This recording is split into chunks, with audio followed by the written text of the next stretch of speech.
Tem dia que a gente acorda com uma frase qualquer mofando no fundo da memória, dessas que o tempo passou o rodo e deixou esquecidas no rodapé. Só que, do nada, ela faz clique bem no meio do seu café da manhã, te explicando direitinho a burrice que você fez 5 anos atrás. É uma piada interna do universo com a sua cara, contada com uns 10 anos de atraso. Sabe aquela frase que sua avó repetia enquanto limpava o canto da janela com a ponta de um palito de fósforo, ou que seu pai soltava do nada olhando pro teto da varanda depois do almoço de domingo? Na hora, aquilo entra por um ouvido e sai pelo outro. Soa como provérbio de almanaque de farmácia. Um barulho de fundo inofensivo, tipo o zumbido da geladeira velha na madrugada. A gente ouve a cena com a cabeça só pra encerrar o assunto, e continua mastigando a nossa própria pressa. Só que, anos mais tarde, a gente tá lá no meio da cozinha, numa terça-feira qualquer, olhando pra água que demora pra ferver na chaleira, e de repente, o clique acontece. A frase volta inteira, com o mesmo tom de voz, com o cheiro daquela sala antiga, e a gente pensa, caramba! Era exatamente isso. Era disso que eles estavam falando. O problema é que, entre ouvir a frase pela primeira vez e entender o seu peso real, costuma passar um tempo geológico. O tempo suficiente pra gente cometer exatamente o mesmo erro que a frase tentava evitar. A maturidade, no fim das contas, não é um clarão de sabedoria que desce sobre a nossa cabeça quando a gente faz aniversário. A maturidade é só esse atraso cronológico entre o conselho e a cicatriz. Tem frases que vêm com prazo de validade oculto. Elas só revelam o sabor verdadeiro muito depois de estarem vencidas na prateleira da nossa memória. A gente passa a juventude inteira achando que sabe o significado das palavras, mas o significado real das coisas só chega com o estrago feito. É igualzinho a quando a gente acorda no meio da noite com sede, vai tateando o corredor escuro no automático, e bate o dedinho mindinho bem na quina do rack da sala. A dor não vem no mesmo milésimo de segundo em que o osso encontra a madeira. Há uma fração de segundo de silêncio absoluto. O cérebro parece processar o impacto, calcular o estrago, respirar fundo, e só então a dor explode no corpo inteiro. Com a vida é a mesma coisa. A gente vive a cena hoje e só vai entender o roteiro daqui a 5 anos, quando estiver lavando a louça e a mente decidir passar o replay da vergonha em 4K. Sêneca, lá na Roma antiga, já reparava nessa mania esquisita que a gente tem de reclamar da falta de tempo enquanto joga fora os dias como se fossem casca de melancia. Ele dizia que a vida não é curta, mas que a gente faz ela parecer curta porque desperdiça a maior parte dela. Mas ler isso no livro de capa preta aos 20 anos é só uma frase bonita pra marcar com marca-texto amarelo. A gente lê, acha profundo, fecha o livro e vai perder 3 horas seguidas rolando a tela do celular pra ver vídeo de gatinho e receita de bolo que a gente nunca vai fazer. O Sêneca só vira verdade quando você olha pro calendário e percebe que o ano em que você achou que ia começar a fazer academia já foi há 4 anos. É o atraso da ficha que cai. A gente coleciona frases ao longo da vida igualzinho a quem junta selo antigo numa gaveta. No começo, é só papel velho acumulado. Você não vê utilidade nenhuma naquilo. Mas aí, no dia de chuva forte, quando a luz acaba e a bateria do celular tá em 5%, você abre a gaveta e percebe que aquelas palavras eram a única lanterna disponível. A gente passa a infância ouvindo que o tempo voa. Todo adulto repete isso com uma cara meio cansada, meio nostálgica, segurando uma xícara de café frio. A gente ouve tanto que a frase vira paisagem. O tempo voa. Voa. E daí? Para uma criança, uma tarde de domingo dura o equivalente a 3 eras geológicas. O relógio parece andar de marcha ré. A gente implora pro ponteiro se mexer. Mas aí a engrenagem vira. Um belo dia você acorda, olha no espelho e percebe que já faz 10 anos que você terminou a escola. Você lembra perfeitamente do cheiro do corredor, da cor da blusa do seu amigo, da música que tava tocando no rádio do ônibus na volta pra casa. Parece que foi ontem. E ao mesmo tempo, parece que foi numa encarnação passada. É aí que a frase do tempo voador deixa de ser clichê de cartão postal e vira um soco no estômago. O tempo não voa porque ele tem asas. Ele voa porque a gente passa a maior parte do tempo distraído com coisas pequenas, apagando incêndios imaginários, se importando com a opinião de gente que a gente nem lembra o nome, enquanto os anos reais, os dias que importam de verdade, vão escorrendo pelos vãos dos dedos igualzinho a areia fina da praia. E a gente só percebe o formato da mão vazia quando já tá na hora de ir embora. Outra frase clássica que a gente só digere com juros e correção monetária é aquela que diz que a gente só dá valor quando perde. Nossa! Essa é clássica, todo mundo já falou ou já ouviu. Soa até piegas. Mas é de uma precisão cirúrgica que dói. A gente tem o péssimo hábito de achar que o normal é permanente. A saúde do joelho que não estala quando a gente levanta da cadeira, a energia para virar trabalhando e ainda sair para tomar cerveja, a facilidade com que a gente ignorava uma dor de cabeça só tomando um copo d'água. A gente acha que aquilo é o piso básico da existência. Que vai durar para sempre. Aí, um dia, o joelho começa a chiar numa terça-feira chuvosa. A dor de cabeça vira enxaqueca que exige silêncio absoluto e quarto escuro. E a gente pensa, caramba, eu era feliz quando conseguia amarrar o tênis sem precisar apoiar a mão na parede. A gente normaliza o milagre da rotina sem defeitos e só presta atenção na engrenagem quando ela quebra e solta fumaça preta. O filósofo francês Gaston Bachelard falava muito sobre a casa e as memórias que habitam os cantos, os armários, a poeira acumulada nos lugares onde a gente não mexe. Ele dizia que a nossa alma é uma casa cheia de cômodos e que a gente passa a vida inteira trancando a porta de alguns quartos por pura preguiça de encarar a bagunça que a gente mesmo deixou lá dentro. E é verdade. Tem armários na nossa cabeça que a gente finge que não existem.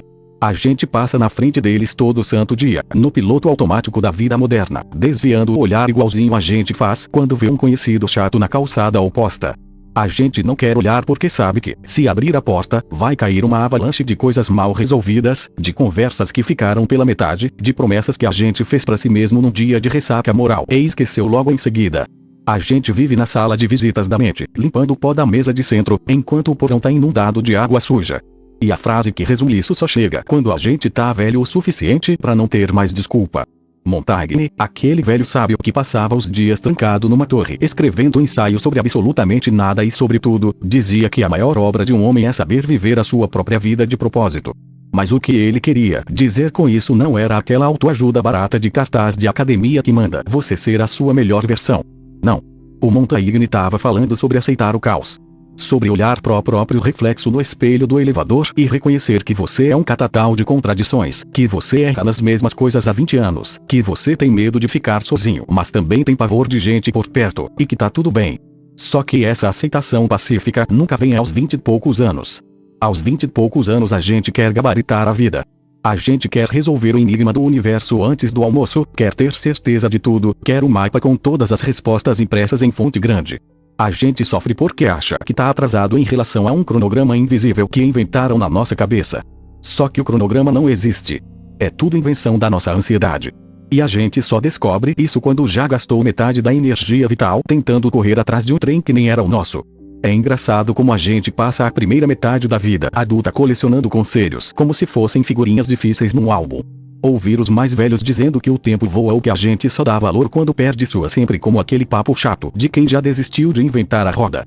A gente ouve, balança a cabeça, acha bonitinho, mas continua correndo. Continua achando que o nosso relógio é diferente, que com a gente vai ser outro rolê, que a gente tem o dom secreto de parar o ponteiro com a força da vontade. Só que aí, numa terça-feira qualquer, lavando uma xícara de café na pia da cozinha, cai a ficha. Aquela frase batida, aquela que sua avó repetia com a voz mansa enquanto descascava batata na varanda, bate no seu peito com a força de um caminhão desgovernado. Não era clichê. Era mapa. Mas mapa a gente só consegue ler que já passou pelo meio da floresta no escuro e ralou o joelho em todas as árvores possíveis. Pensa naquelas conversas que a gente evita ter com os pais enquanto eles ainda estão por aqui. A gente fica numa defensiva invisível, achando que precisa provar que já cresceu, que já sabe das coisas, que o nosso jeito de tocar a vida é o correto. A gente gasta horas preciosas explicando por que a nossa escolha de carreira, o nosso jeito de morar, a nossa forma de ver o mundo é superior a deles. E a gente faz isso como uma urgência meio desesperada, como se a validação deles fosse um atestado de independência. Até que chega aquele dia em que a voz do outro lado da linha telefônica dá uma fraquejada, ou o passo fica um pouco mais lento na calçada, e você percebe, com um nó na garganta, que a maior parte das perguntas que você queria ter feito nunca vai ser respondida porque você estava ocupado demais querendo ter razão. É o que o bom do Spinoza chamava de afeto triste, aquela paralisia que toma conta da gente quando entendemos que o tempo das oportunidades simples já passou e que nenhuma quantidade de arrependimento consegue girar a manivela da história para trás. A gente passa um tempão achando que perdoar é um ato de bondade com o outro. Que dar o braço a torcer, pedir desculpa, engolir o orgulho e mandar aquela mensagem dizendo olha, vamos deixar isso para lá é sinônimo de fraqueza, de derrota numa guerrinha infantil de ego que só existe na nossa cabeça. A gente prefere ficar meses sem falar com um amigo de longa data por causa de uma frase torta dita numa mesa de bar, numa discussão boba sobre qualquer assunto que hoje em dia a gente nem lembra mais qual era. A gente prefere o silêncio pesado do orgulho ferido a dar o primeiro passo. E o tempo vai passando, as areias vão descendo na ampulheta, e a vida vai mostrando que o orgulho é a coisa mais inútil e pesada que a gente carrega na bagagem. Quando a maturidade finalmente chega, e ela quase sempre chega meio atrasada, com os cabelos brancos na testa e olheiras de quem pensou demais, a gente olha para trás e vê um rastro de pequenas picuinhas que custaram caro demais. Custaram anos de convivência, risadas que poderiam ter sido dadas, abraços que viraram costas frias na calçada. Tem uma passagem do Nietzsche, aquele figura bigoduda que parecia sempre bravo com o mundo, que fala sobre o amor fati, ou amor ao destino. Ele dizia que o segredo não é apenas suportar o que acontece, mas amar cada pedaço torto da sua trajetória, inclusive os seus maiores tropeços e as suas piores escolhas. Só que dizer isso sentado numa cadeira confortável é moleza. Quero ver você olhar pro espelho no domingo à noite, vendo o reflexo da luz amarela da lâmpada da sala, e aceitar que você foi tonto, que você perdeu tempo com quem não merecia, que você deixou de dizer eu te amo para quem estava bem do seu lado por puro medo de parecer vulnerável. A gente tem um pavor gigantesco de parecer frágil. A gente gasta tanta energia construindo armaduras de ferro que acaba esquecendo que o corpo que tá lá dentro precisa respirar. E quando a armadura finalmente enferruja e cai no chão, a gente descobre que o mundo não acabou, que ninguém estava prestando tanto assim atenção nas nossas falhas, e que a única pessoa que exigia essa perfeição impossível era a gente mesmo, lá no tribunal interno da nossa autocrítica. É por isso que essas frases tardias têm tanta força. Elas não chegam como uma lição de moral ensinada na escola. Elas chegam como um sopro frio na nuca, lembrando que a vida não é um ensaio geral para a estreia que vai acontecer semana que vem. Isto aqui, esse café esfriando na xícara, esse barulho distante do trânsito na avenida, esse cansaço gostoso nas pernas depois de um dia longo, é o espetáculo principal. Não tem outro. A gente fica esperando o momento em que a vida vai finalmente engrenar, em que as peças vão se encaixar perfeitamente, em que a paz definitiva vai baixar no nosso endereço e estacionar na nossa garagem. Mas a paz definitiva não existe como um estado permanente. Ela é só um lampejo rápido, um segundo em que a gente consegue respirar fundo e pensar: nossa, até que hoje foi um dia bom. E tá tudo bem ser assim. Tá tudo bem se dar conta de que você demorou 30, 40, 50 anos para entender coisas que pareciam óbvias para os outros. Cada um tem o seu tempo de cozimento, como dizia aquela velha história de cozinha. O feijão só fica macio na pressão certa e no tempo que ele precisa para absorver o caldo. A pressa da juventude é essa doença incurável que faz a gente querer pular as páginas do livro só para saber o final da história, sem perceber que o miolo, por mais chato, repetitivo e cheio de errinhos bobos que seja, é justamente onde a vida de verdade acontece. Então, se você pegou aí no ar alguma dessas verdades atrasadas hoje, não fica se chicoteando achando que perdeu o bonde. O bonde passa o tempo todo, e a gente vive subindo e descendo dele com as malas meio abertas. Abrace o seu atraso, ria da sua própria lerdeza histórica, e vá fazer um café fresquinho. A vida não precisa de gabarito. Ela só precisa que a gente pare de correr tanto atrás do rabo e comece, finalmente, a prestar atenção no chão onde a gente tá pisando. É isso. Vai lá viver. Antes que perguntem, sou humano. E se rolou, deixa o like.